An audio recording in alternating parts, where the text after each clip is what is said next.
If you want to get drunk, go and do it down the pub. I'm not having that going on around me. You don't, and that's got to change because, this is important to me. It should be important to you if you care about me. The classic case I talk about is a wife who had been on and on and on, her husband for years to stop drinking. He stops drinking. In the first week of his sobriety, he goes up to bed and she's drinking a glass of wine in bed. And it's like, what are you doing? I dreamt that you were twisting through seven. Hello, everybody, and welcome to this week's Soberful podcast. I'm Veronica. And I am Chip. And we're recording this on May 2nd. We've had about 3 inches of snow here in the mountains. Have you? Oh, no. Well, I've just come back from Thailand where it was 46 degrees. And I'm now in England and it's sort of a spring day in England. It's quite nice, actually. Yeah. We were on Saturday. We had a real Tahoe day. We skied in the morning. It was one of the last days of skiing. I saw the photographs. Then it was so hot. We went to the beach in the afternoon and my husband went in the lake. I didn't. And now it's snowing. It's like 3 seasons in 3 days. It's crazy. Jeez. Lakes can get very cold. Lakes can be cold to swim in. Yeah. And there's all the snow's melting off the mountains, and like all the streams and the places that it runs down are all kind of gushing and freezing. And so it's also my 23rd sober birthday today. 23 years sober. Congratulations. Thank you. That's any anniversary is a big achievement, but 23 you're starting to get into a special league there, a special group. Isn't it every 5 years there's like a new club of it? Right? There is. Another couple of years and you'll be in another 25 you'll be in a special club. You'll get a little notification, memo through the post. Then 30. Please there's a whole it's a much smaller room. Much smaller room. God, it goes so quickly. I just think I know. Doesn't it? And because I'm 50. I was 27 when I got sober, and it's just like I mean, it's crazy because when you're in your 20s, like 50, that's so old and past it, and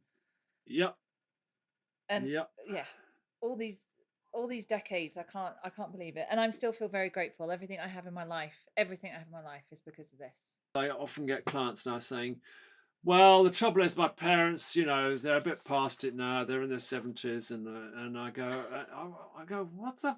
Hold on a minute there. And they go, oh, sorry. Yeah, sorry. Yeah. I had a client earlier who's in his 30s, and he said, he was saying something. He said, I saw this meme. Do you know what a meme is? And I'm like, yeah.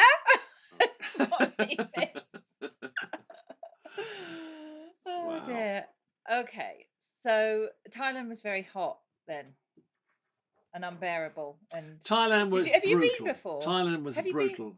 Yeah, I went 35 years ago, and it was lovely. We went at a different time of year, and it was lovely, and it was less spoiled, and I mean the weather was just perfect. And this was, I mean, we basically went on this trip in high summer. It's like, it was brutal. Yeah, I've never been to that part of the world, but I'd like to go. Malaysia and Thailand. Yeah. Right. No, it's a different thing. Yeah. Okay, so we're gonna do our monthly We Answer Your Questions, and this is sort of about families. And there is a great question that I think we can probably spend some time on, because I'm interested in this answer, and it's one that's come up, it comes up sort of regularly. We talk about this, and it's from Dawn. How do we handle watching our children start using drugs and alcohol while we are in long-term sobriety? That's a big question, and that's one that plays on my mind. Well, I've got no information on this at all, given that both my children are have got drug and alcohol problems. How did I handle my daughter to begin with? She was the first one. Well, first of all, I was the last person to find out. She was sort of just slobbing about the house, and and everybody's saying, I think she's got a drug problem. I go, no, no, she's tired, she's working and everything. And uh, but luckily, eventually somebody did say, look, she's using, and you need to put an ultimatum in place. And so I said, okay, well, you've got 2 weeks. At the end of that 2 weeks, you either go to rehab or you're out of this place. And she chose to go to rehab, and uh, and she did very well. She got a year clean, and but I have to say, and I hope she would agree that she didn't do the work. She just got sober for a year, clean for a year. She didn't really kind of get involved in any kind of support systems at all, and gradually it crept back again. It sort of crept back in different ways. I mean, it's really up to her to talk about that. But I mean, it was very difficult watching it because I obviously did that classic sort of parental thing, which had a certain degree of truth to it, which was, this is my fault, well, at least it's her mother and I's fault, because we brought her up so badly, and there wasn't a strong degree of truth in that.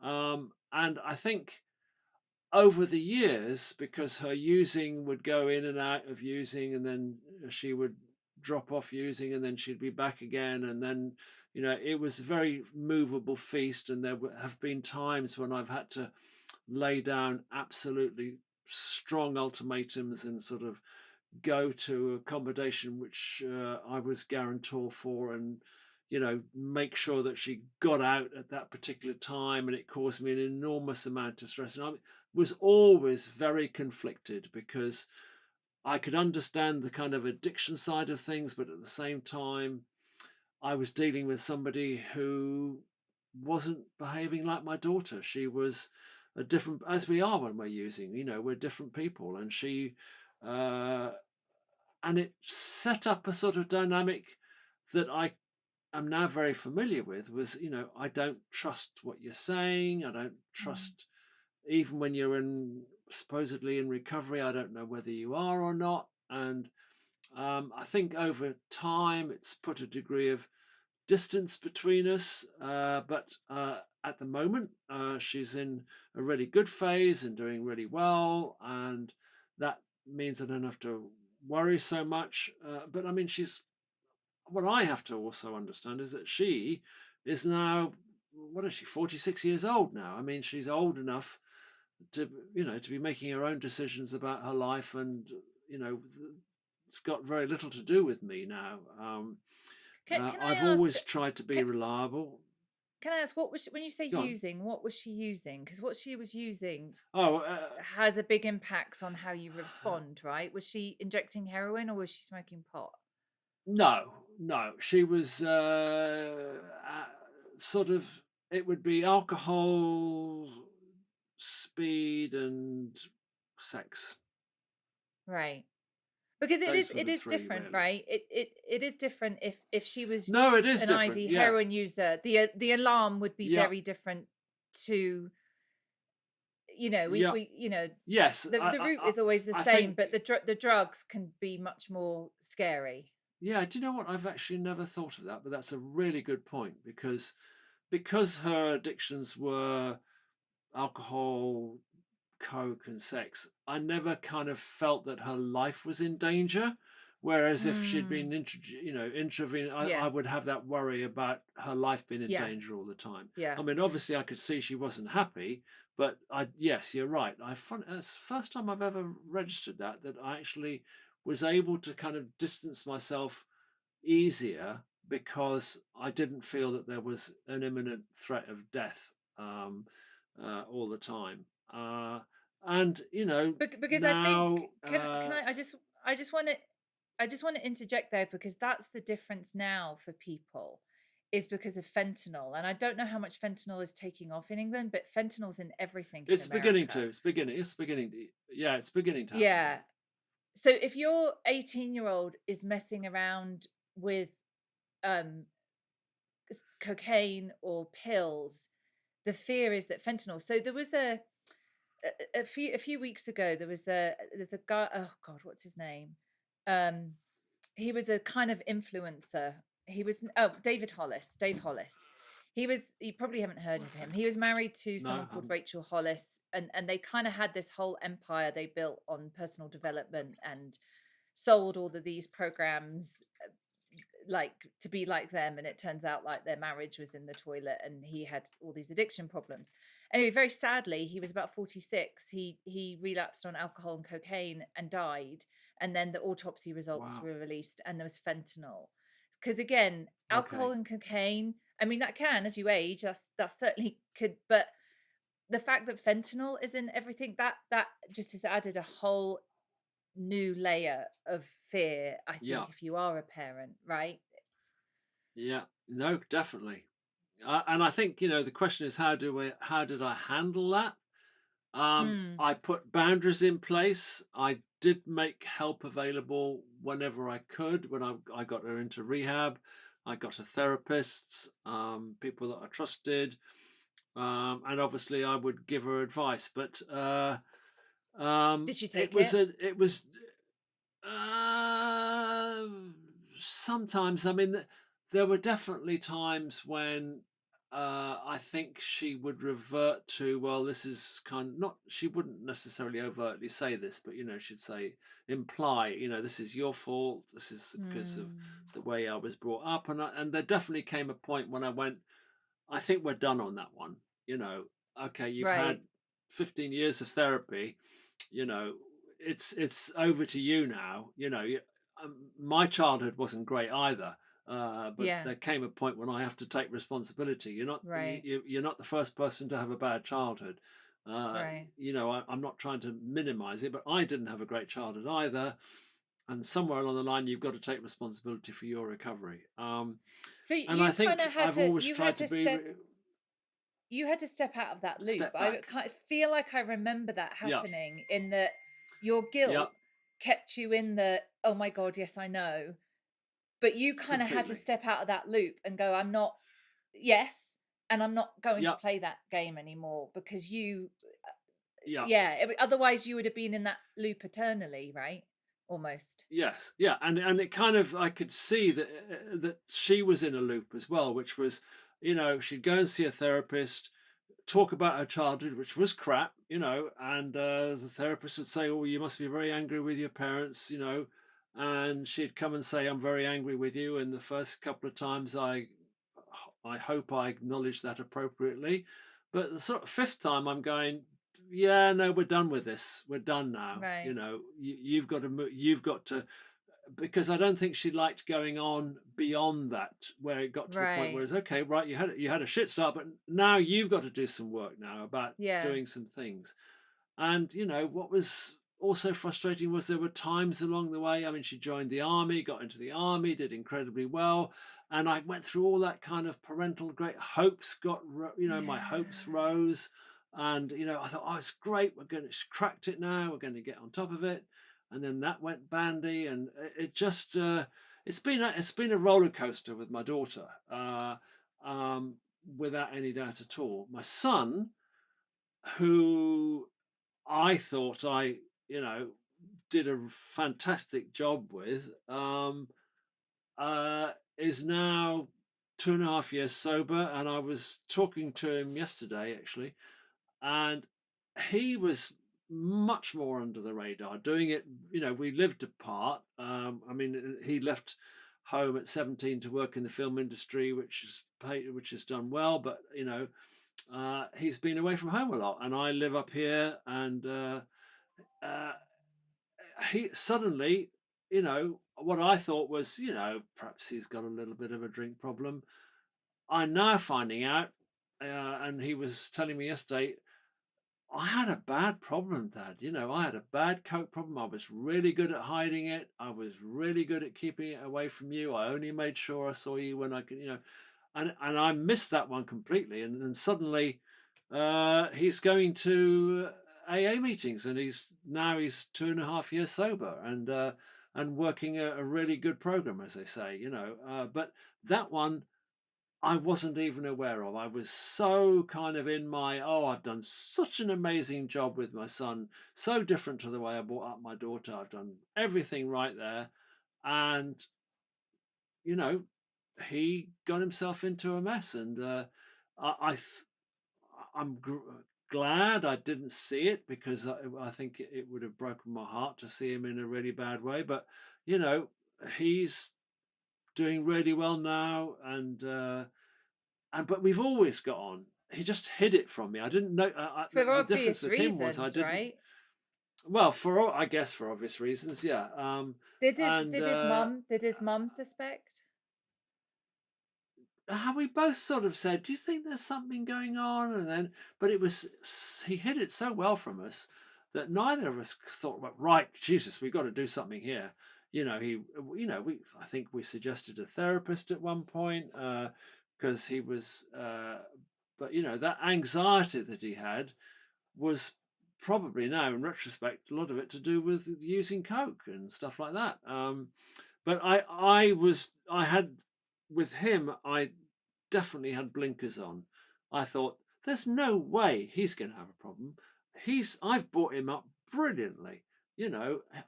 There's no way he's going to fly through life. And as I said, it was 2.5 years ago now, and he said, "No, I've got a problem, guys," and that shook me, and yeah. But so I didn't have to watch him. I did have to have much more. I had much more eyes on with my daughter, or knowledge of Mm, my daughter's mm. behaviour. Didn't have that so much. My son was working. He was working hard. He was uh, making his way through the film industry, So and he didn't so didn't I he did. I he did. had he didn't like, if I remember correctly, like he didn't have, like, on the outside, because he didn't drop out of college or lose his job, or his girlfriend or anything No. like that. It was more inside, and he hid how he was feeling inside. So that's why you didn't see, he wasn't having Yes. consequences, and you didn't see him. I mean, you knew he enjoyed a drink here and there, but you didn't. I Yeah. I remember mean, you there was talking a about it. little. You There weren't was like massively worried about it because he seemed to be no. saying the right things, but it was how he's feeling Exactly. inside. I wonder if he didn't struggle. I wonder if because he went into the same program that his mum and dad are in, and he did that of his Yeah. own. Did Yeah. he do that himself without either Yeah. of you? So he All knew. no, nothing. He I knew where to wonder because of go. who his parents were. Yeah. Yeah. I mean, he knew exactly where to go. He knew what to do. There was no, and one of his best friends got sober, and he kept on saying, "Oh, he really annoys me now." He keeps on, he says he won't be friends with me if I'm drinking. And I thought, well, that's a bit strong. You only drink a couple of pints. That's a bit of a Yeah. strong reaction. Little did I know that he was drinking much more than that. But I think his friend putting some boundaries up, that did start ringing a few alarm bells in me. But I was, I think, with both my children, I've been in a certain amount of denial. With my son, I was definitely in denial. I did think, well, that's really unreasonable of your friend to behave like that. That's really Mm, rigid, sort of. Why is he being so unreasonable about just drinking a couple of pints? What's wrong with a couple of bottles of beer every mm, evening? What's wrong with that? And yet, obviously, this guy was putting up a boundary because he needed to, and he needed. mm. My son was obviously behaving in a way that was difficult for him, um, but he seems very, very, very happy to be in recovery and sobriety. He seems very happy to be, and I can see that he works a really good program, and he works really hard at it, and seems to be super pleased and proud of what he's doing. And um, yeah, so they've both been on different journeys. Can I? Has he? So that's really interesting, because I look at, I look at it from where I am with an 11-year-old and an 8-year-old, and I've always kind of, followed what Seth has done, because I feel like Yeah, it's almost like a yeah, prototype for my kids, kind of thing. yeah, Yeah. And I remember you posting about him years ago about he was looking for someone to stay in London. You put he's a grafter and he'll be no trouble. And I remember thinking, if someone described my kids like that, someone who works hard and is no trouble, I think that's a really good, that's a really Yeah. good outcome that you've got there. Did he? And I know you went. I think I remember you went to his like 1 year anniversary. But how involved have you been? Is it just separate? He gets on and does his own thing.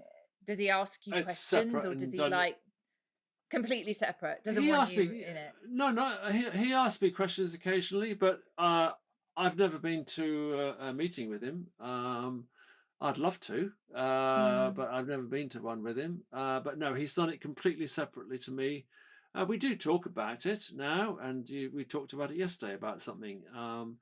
And I think he has, yeah, he has respect for my recovery and his mother's mm, recovery, and I think he realizes there is information to be gleaned there, but he's made it very much his own, and I'm glad of that yeah, because yeah, I think that's the right thing for him to do, to have made it his own, not to sort of say, "Oh, Mum, what do I do? Well, Dad, what do I yeah, do?" I think yeah, it's really yeah, important that yeah, he yeah. makes it his own journey and his own recovery, and it's been uh, it's been lovely to that bit's been lovely to watch because I didn't have to see the damage so much. With my daughter, I saw the damage much more. Yeah, yeah. She's in recovery So now, though, it's isn't she?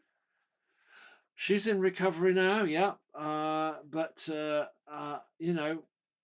yeah, no, she's in recovery. If I had a view, I think I'd like her to see her do more sort of recovery stuff. But I mean, she seems to be in a good place, and I hope long may it continue. Yeah, but it's Yeah. been ugly at times, and I've not enjoyed that. Uh, I think one of the things that it's, I take from what you've said about Sophie is that you didn't always do everything right. You had boundaries. Having boundaries was really important, and that you also kept working on your own recovery. yes, yeah. I mean, I think there's definitely been times when the behavior has affected me and made me angry, sad, worried, concerned. But I've been able to.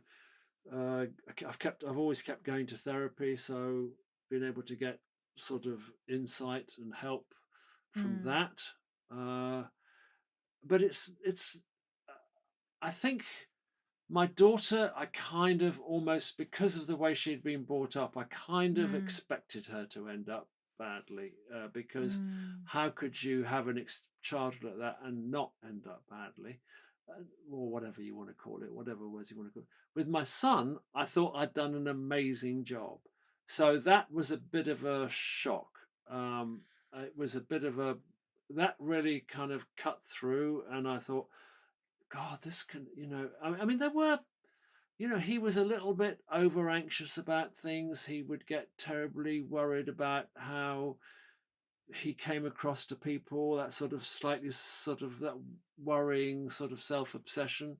But he was, doing really well at work. So it never really gave me cause for concern. I did think, oh, you worry about that a bit too much. But I didn't think that it was developing into a problem. And as I said, because we see each other quite rarely in many ways. We text and speak on the phone a lot, but we actually see each other not that often, really, because of, he was busy working in London and I live up here. Um, so I didn't get to see it so much, which now I'm really grateful for, because mm, I wouldn't have liked to see that. I would have that would have hurt. But we can talk very openly now about his mm, journey and his program and what he wants to do and how it helps him, and I think he's super glad to be in recovery. So yeah, it's been a challenge, shall we mm. say? But at the moment, they're both okay, which is great, and I feel yeah. I mean, it's just But hard, isn't it? I mean, I know for me, it's it's my biggest fear. I think anyone in recovery, because, I've certainly worked with parents where I'm like, I can't believe how bloody naive they are. I'm just like, what? Like, I'd have Yeah. seen that a mile off. Yeah. Like, and also, you know, when you have parents and a kid is been in rehab and then they come out and go, oh, but they can have a drink at Christmas, and you're like, oh, fair. Right? Yeah. So Yeah. Yeah. we Yeah. it's like Exactly. Yeah. we know a lot, but we still miss things. And I don't know, Yeah. I mean, it's my number one biggest fear, and it's more so now because of fentanyl, right? It's not, you know, I don't Well, want my I really, I mean, I have a very pessimistic view of the next generation who, as a result of the availability of drugs, the ease with which, I mean, mm, you had to work very yeah, hard to be a heroin addict. You had to work really hard. You don't have to work hard now. yeah, It's easy, it's yeah, cheap, it's available. Combine that with the way society is going, how difficult it is to get an interesting job that's paid a decent wage. Combine that as well with the impact of the mobile phone and how that's impacted on our ability to communicate in a verbal way about our emotions and about how we're feeling, um, and how it impacts on things like, you know, God, I mean, when I was at school, I don't know, I might have thought that a couple of people didn't like me. I didn't have to go home at night and have 200 people saying, you know, yeah. On you, social media, what a you terrible person you are. Yeah, yeah, yeah. yeah, It's yeah, you overweight, you know, and or even, you know, yeah, obviously yeah, much worse yeah, than that. That must be so difficult to deal with, you know, yeah, and yeah, you know, I just really worry about how they are. You know, I do a lecture to 17-year-olds leaving school, and I sort of say, you know, you've got to look out for this because, you know, if you don't learn how to kind of express yourself, if you don't learn how to deal with your emotions, and they look at me as if I'm from another planet. You know, it's like, what are you yeah, talking about? You know, yeah, so I do worry. Yeah, yeah. I think the next generation are going to have it, going to struggle. Okay, so there's two more questions I want to Happy get through because I note. think they're good ones. Yeah. Okay. I mean, just to round up for Dawn's question, I think it's hard. I think you have to focus on your own sobriety. I think you have to have boundaries. And I think Definitely you have need to boundaries. Yeah. get as much help and support as you're able to with the whole situation. And Yeah. don't be alone of it. But I just think it's I think every parent is in recovery. It's our biggest fear. So because Yeah. we know exactly what Absolutely. it's like. Sometimes Yeah. ignorance is bliss. Kirsten, how and when to incorporate, include, or otherwise your family, spouse, children, adult children, siblings, parents, extended families in one's honest recovery and healing when one begins a rigorous program of sobriety, regardless of whether one identifies as an alcoholic or a use or abuse person. Truth and time equal trust. However, in my situation, support of family is crucial to my sobriety, and I would love this topic explored by Veronica and Chip because they work in this field. So, so it's basically when to include, incorporate. So I can answer that in terms of children. So, well, just I was just talking to my kids earlier about saying, "Oh, it's mummy's 23rd-year-old, 23 sober birthday," and they know I kind of celebrate that and make more of a big deal of Yeah. that than I do my belly button birthday, which I really couldn't care less about. Yeah. And my husband gets me flowers and a cake and all that kind of stuff. And then we have a chat. So with my kids, very naturally, in an age appropriate way, we've always talked about this. So Yeah. it's just been a natural conversation that's age appropriate, and they're at the age where they're like, "Oh, we're never going to drink, mummy. Like, we're never." Oh, Sure. but Yeah. Yeah. they were Yeah. both sick the other week. Actually, they both had diarrhea and sickness, and were like lying on the couch for days, going, "Oh." And I always say that's exactly what a hangover is like. That's how hangovers feel. That's how I used to feel. And they look at me like, "Why would you make yourself feel this way?" Like, so we have these conversations very, very naturally. Yeah. I think back. I think there's always. I think what they're talking about is there's. I know for me, because I got sober at 27. There's a sort of conversation down the road, right? So I can Yeah. remember vividly going to dinner with my cousin and her boyfriend at the time, and I was probably less than 2 years sober, and I just sort of told the story like it. I think they knew I didn't drink, and then I gave them the this is what happened, this is why I don't drink, and I go to AA, and they listened, and that was great. My family, my family barely drinks. My family were kind of, I don't know. They were fine. They just accepted it. I think actually because of the same thing, they didn't really see me. My cousin did. My one cousin saw me because we were the same age and we did go out a few times together. But everyone else, nobody saw me. So I think it's quite hard when people don't see you. They only Yeah. see you at a family event and you turn up and you're all right.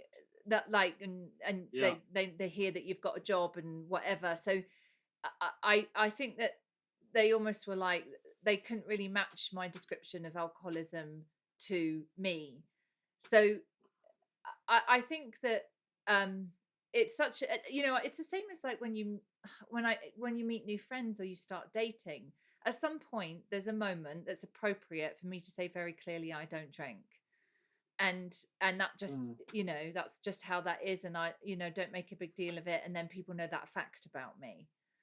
But I mean, I think there's we have, we need the people closest to us to know about this. And my husband has been to many meetings with me and sober events, as have a couple of close friends. More than one friend has been to. I've probably had 4 or 5 friends want to come to a meeting with me, want to come to an event with me, want to come curious, want to know what your world is like, want to understand it better, want to support you. And that's meant the world to me when that's happened. Yeah. I mean, I don't think there's a one size fits all response to this No. because it depends so much on the individual people concerned. I mean, Yeah. we've had on Soberful husbands who have not been supportive, who are threatened by. I mean, a lot of people in the family may be threatened by somebody's drinking or not drinking, making the decision not to drink and not be supportive and actually actively sabotage it. I mean, we've talked about that and done podcasts on that. So I think it depends very much on, uh, how how the various components of your family react.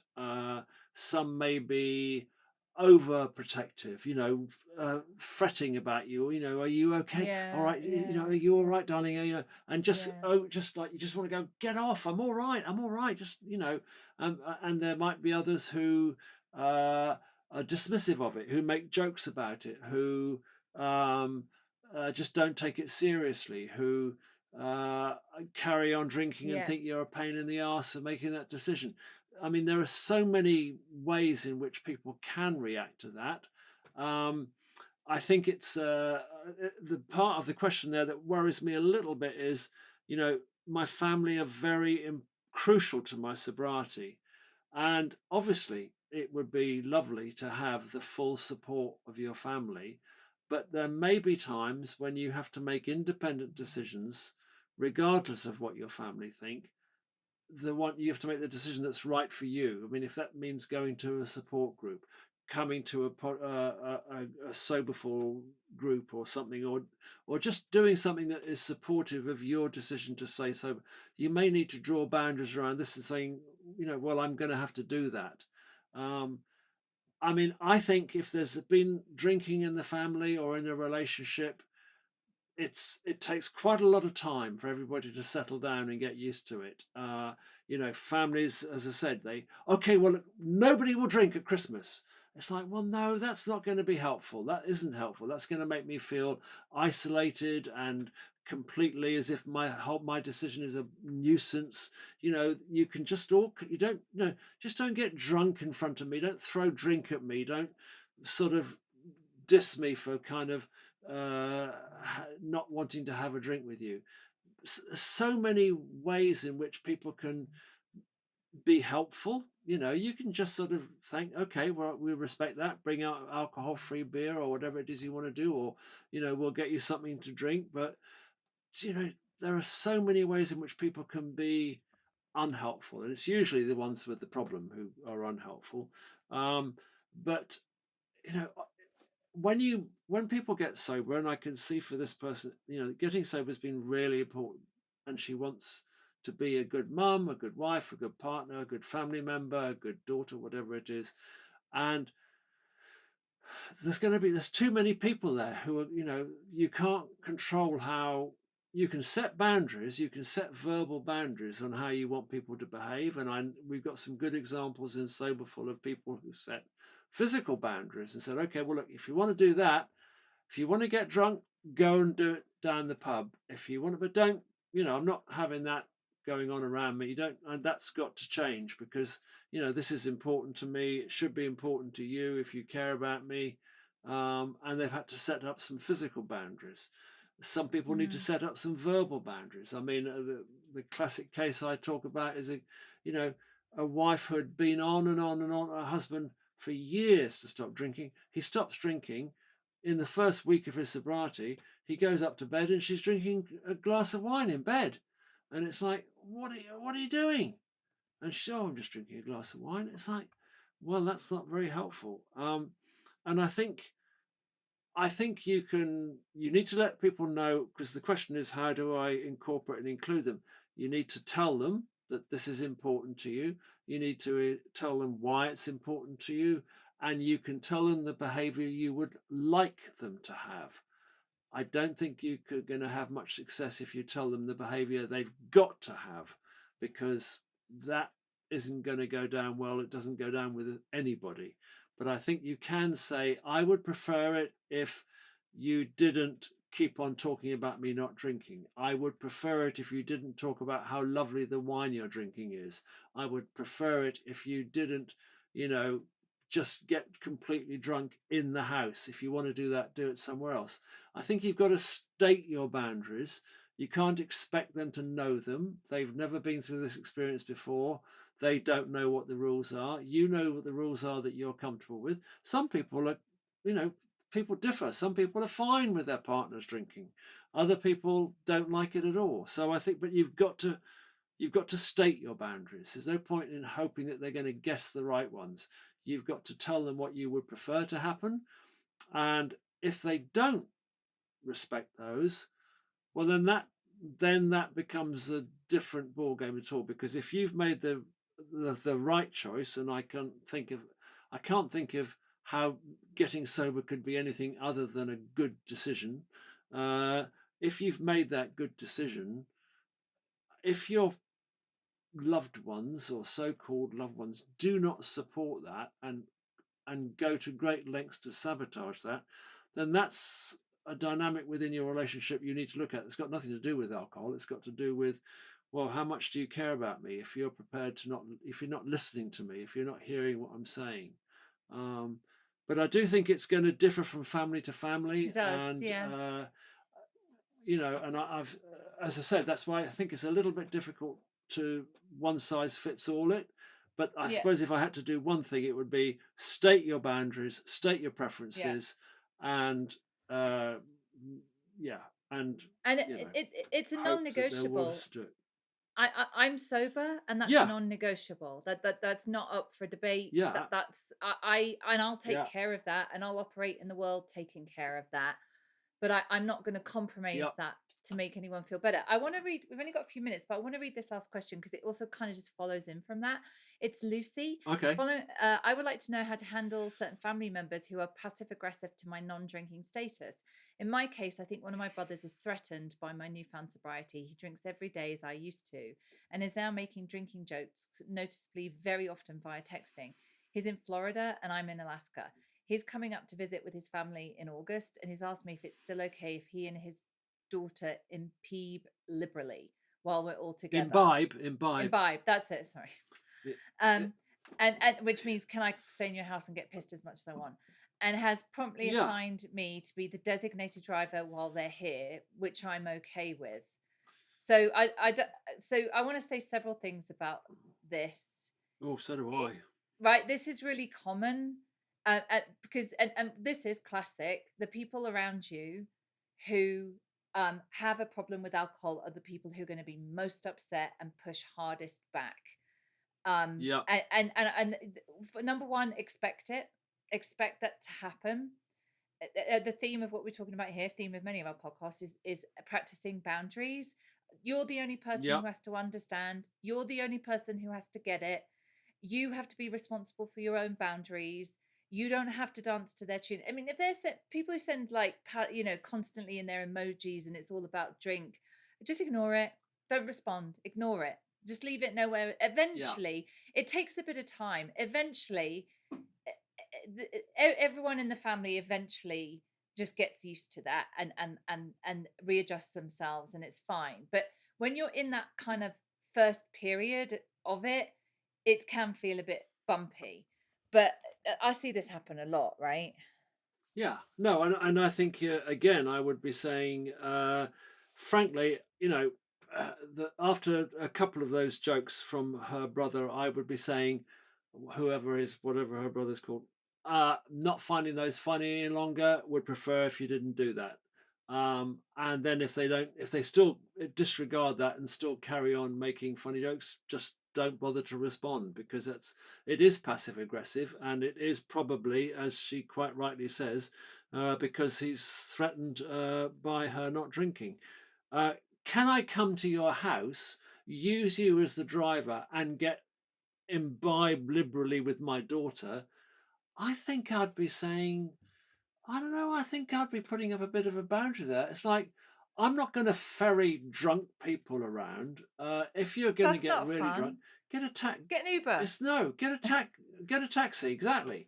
Um, uh, and I don't think it's okay to drink as much. It's very disrespectful to go to somebody's house and get. I mean, nobody has ever come into a house of mine more than once and got. Somebody did come once and got drunk. No. And never came back No. again. It's like, this is No, my house. This is my no. space. Yeah. Yeah. Do not. People come round for supper sometimes, and they might bring a bottle of beer with them. That's fine. But don't come to my house and get drunk, because I just that's I've got no interest in that whatsoever. I don't care what relative. I don't care if you're my father, my mother, do Yeah. not come to my house and get drunk. Go and do it somewhere else. Yeah. You do not need. Like, I have if no you're interest in that.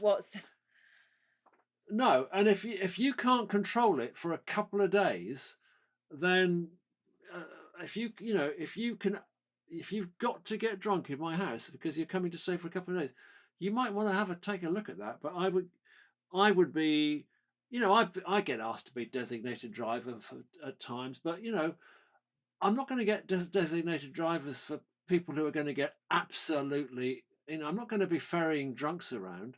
I'll ferry people who have just probably drunk a little bit over the limit and don't want to get, and have made the right decision not to drink and drive. But I'm not going to ferry drunks around. I've got, sorry, I've got better things to do. Get a taxi. And there's something about the wording of that question that tells me that these members of this family are not respecting her recovery, are not taking it seriously, and I think she should let them know, this is important to me, this is serious for me.